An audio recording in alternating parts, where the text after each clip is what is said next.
Hey, in this video, we're gonna talk about what is up with the real estate market in Roseville as of July 2022. So what do you feel is happening right now in the market? If you're hearing the news or reading the headlines about the shifting real estate market, then you might feel a little bit concerned about what this information means for you. If you're thinking about selling, you might be worried about the value of your home dropping. If you're thinking about buying, you might be worried about rising rates and the cost of your monthly mortgage going up. And you might even be thinking that it might be better to just sit it out and wait on the sidelines. You might be hoping to see prices come down and really things just improve from a buying standpoint, just to see how things shake out. So if you're thinking those things, then this video will be for you. What many news articles and headlines are talking about right now is the shift in the real estate market and the additional inventory that's out there. Now let's take a look at where we are today versus where we are last year. Now, if you're going to commit to listening to the next minute or so of information, you need to commit to staying tuned for the following piece, which is where we compare where we are in the market today versus pre-pandemic market. We know that the last 2 years have been unlike any of the years we've seen in the past. We just got out of two of the most insanely rewarding years for both buyers and sellers, mostly due to the large housing demand. But let's dive into the numbers now. At the end of June 2021, the demand was incredibly strong. The interest rate was near 3% and 217 homes sold in Roseville in June. That's actually not an incredible amount of demand in comparison to some of the prior years. We'll get into that later, but still 217 homes sold, it's pretty good. Most homes sold in about 7 days, and then there was only 101 homes left available to purchase at the end of June, and we're gonna call that supply. At the end of June 2022, the demand for housing has decreased as home buyers have felt the sting of rising interest rates because interest rates were near 6%. 178 homes sold in June, which isn't bad, but it is an 18% decrease in sales.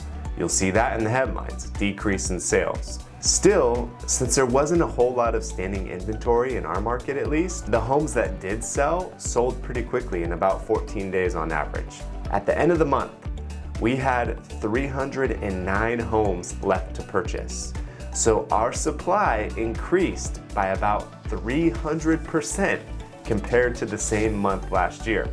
And that's the kind of thing that you'll see in the headlines. This is the type of data that the news articles are talking about, and it is relevant data and a clear indication that the market has shifted. But I think what's really important to note is that the last 2 years were unusual years. So to say we have more inventory from June of last year is totally accurate. It's factual information, but it's not really a fair comparison of what the market is truly doing. So to better understand what to expect from the current market, it's gonna be worthwhile to take a look at those years prior to the pandemic.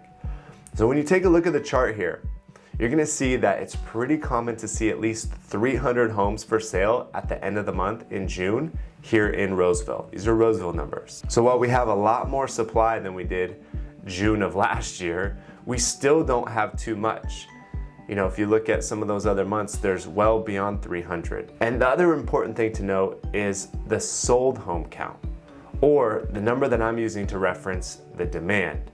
We definitely have less demand this last June than any of the other Junes prior. And I believe the low number of sales really was a result in the initial pause from buyers. Basically, they had to regroup from the drastic increase that happened to their mortgage rate right around April and May.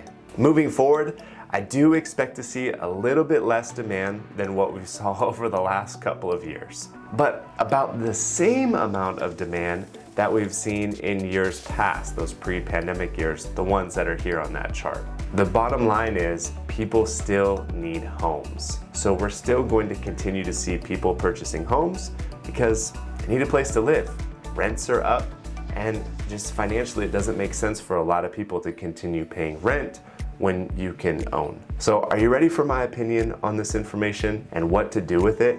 If you're a home renter and a home buyer, my opinion is to jump in because there are finally less buyers to compete with.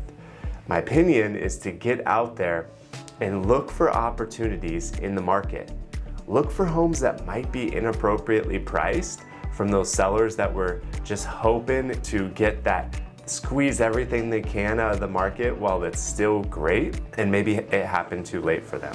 Look for homes that maybe aren't in the best condition and can benefit from the sweat equity, because those are the homes that'll have a little bit harder time selling when we're dealing with a little bit more competition in the sellers in the market amongst sellers. Or if you're looking for a dream home, jump in and buy, a dream home that's turnkey and it's in the great location and it's in, just the perfect spot. The reality is you're still going to have a lot of demand for those types of properties.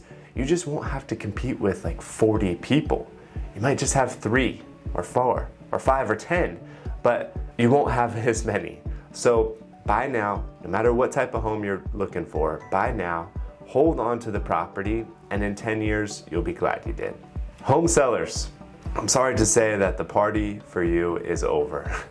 You can't just put your home on the market regardless of price, regardless of condition and location, and expect it to sell.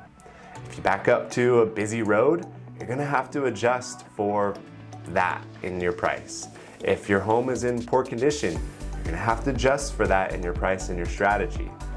There's still plenty of opportunity available for you though, if you follow the tried and true processes that home sellers followed before. Make sure your home shows well online. Make sure it shows well in person and smells well and has the whole package and appearance. Make sure that it's priced appropriately. And most importantly, as we go into what's going to feel like a lot of inventory and a lot of options for home buyers, because remember, they've been used to seeing not many homes on the market for that long. Make sure that when you're putting your home out on the market, that you're positioned in a way to grab the attention of all those buyers that are out there and have your home stand out. The proper preparation of your home is going to be key. The presentation of your home is going to be key. The marketing and attraction of buyers to your home is going to be really important, and the proper pricing strategy is going to be important. The bottom line though is that the market has shifted. It's more of a normal market, but there will still be plenty of opportunity for savvy home buyers and sellers out there. Hey, I'm Jeff Goolsby. I hope you found value from this video. I hope that brought you some clarity and you're not stuck in a fearful state, just reading headlines that maybe don't have context to our market. And if you have some more questions or you want to know what purchasing a home or selling a home looks like for you right now, just reach out to me. I'm really easy to get a hold of. My contact information is in the comments. I'm Jeff Goolsby with the Goolsby Group. It is my mission to help people win. Reach out to me if you want to win in real estate.